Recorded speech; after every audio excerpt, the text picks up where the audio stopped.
Hello everyone, I hope you're doing great. I know I haven't been there for a long time. That is because my computer broke on me. I have a MacBook 2016, MacBook Pro 2016, and the screen went all funny and it had some, stage light at the bottom of the screen and they had to change the whole screen. The problem is that I don't live in a big country, I live in a small island, so it took Apple like 4 weeks to send actual screen and then I had to catch up on all the work I had to do for that month I haven't done because I didn't have a laptop. Anyway, we are very positive people on this channel, so doesn't matter. I'm here. So today we're going to talk about tags and probably table of content a little bit. So let's get to it.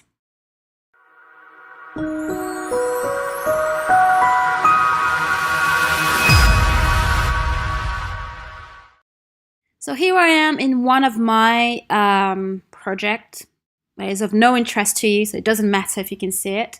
And we're going to talk about tags. I don't really use tag that much at all. I mean, I have a few here, but to be honest, I don't really use it as much because I found that the file system works a little bit like tags, to my opinion, depending on how you use tags. But if you do use tag, it works the same way. The only thing that I will say, I'm just going to change the view. The only thing that I would say is that the tag view is not as great. This is not very good because you can't actually put them in groups. So what you will do is go to this view, is much better. And then here you have your tags and you can see that they work exactly like you would organize them for groups and things like, and for files and folders and things like that. So it works very simply. So in order to tag a folder, for example, just click on the folder and just click on just add a tag. Is it full screen? Yeah. Now the entire folder is tagged. So now if you want to tag a particular item, just double click on the item and then you can tag the item. You can see that my test tag is here because it's part of the same folder. So it's not very complicated. It's just if you tag a folder, it will tag the entire items inside the folders. But to tag an item individually in that folder, just double click on the document and then tag it separately. That's all. And then obviously it will appear on the organization that you have going on the sidebar here. So it's pretty simple. As I said, I don't really use it all that much. I use it now just to show you, and I don't really like use it on a day-to-day basis because I found that the folder structure as it is, the replicant and the duplicant works quite well for me, and they work like tags to me really, and it's clearer for me. Remember, I don't know if I told you, I'm dyslexic, so I have a problem. I need to see things visually. So the fact that I see my folders inside of folders works better for me. But if you still love this structure, you can have the same structure on the tag area here, and you can arrange your tag as you would in any other application. So that's how it works. You can also have a table of content. That's pretty practical. So let's say that I have some PDFs here and I want a table of content. I can select everything and create here table of content. All right. So now I have a table of content. You can create your thumbnail. Just click on, so double click, right click on the item, navigate through thumbnail and create. So now you can see that it's a table of content. It's not automatic, unfortunately. Then here I have my table of content like you would in Evernote. So it's quite practical if you need that. Again, it's a nice way to have everything in one place. If you're working with a ton of document, that's really helpful.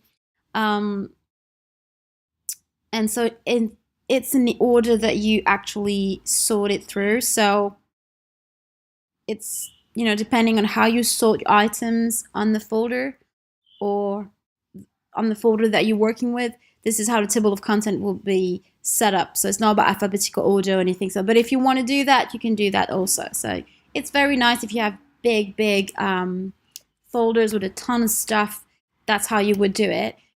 This look a lot like Evernote, so I wanted to talk about Evernote quickly. If you want to import a file from Evernote, because what happened when you import files from Evernote is that all the tags are imported with it.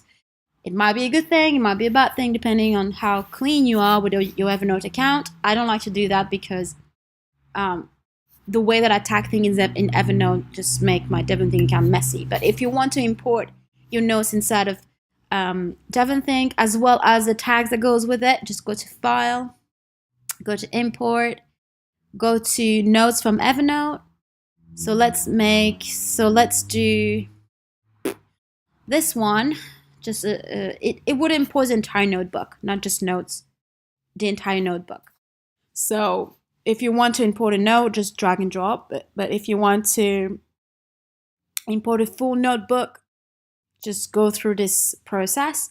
It works well when you want to archive things. So go to Tutoriots. So me, I have a notebook here, so I'll just click OK. And there is the file. And there are my notes. So it looks very well formatted. You know, I like to do kits and stuff, so you can see that,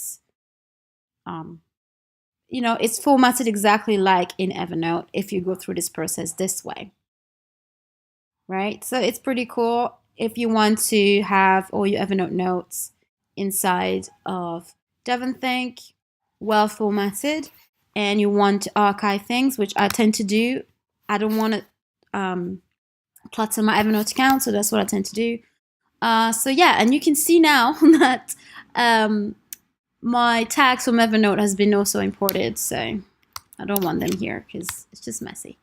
Also know that when you erase a tag from your account, you don't erase all the documents that were attached to that tag. You can see that on my PDFs here in my docs folder where I added this test tag earlier.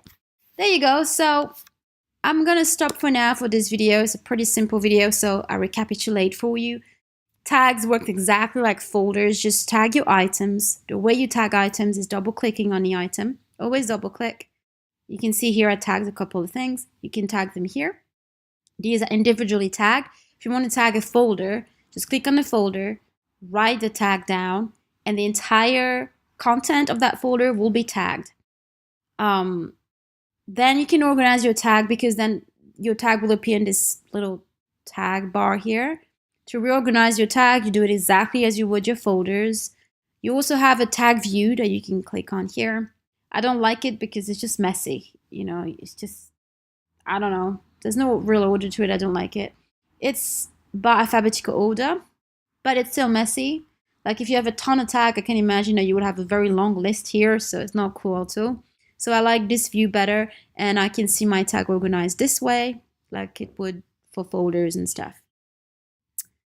And you can also create a table of content within documents. Just click on that particular document, just multi-select your documents, right click, and click on create table of content. So what you can also do is merge documents. So let me see. Usually have to merge two documents that are of the same nature, like simple notes and things like that, docs, documents. What you can merge is usually documents that are quite similar. So let's see if I can merge two PDFs together or something. I'm gonna merge this one and this one. So you select them both and then you click on merge.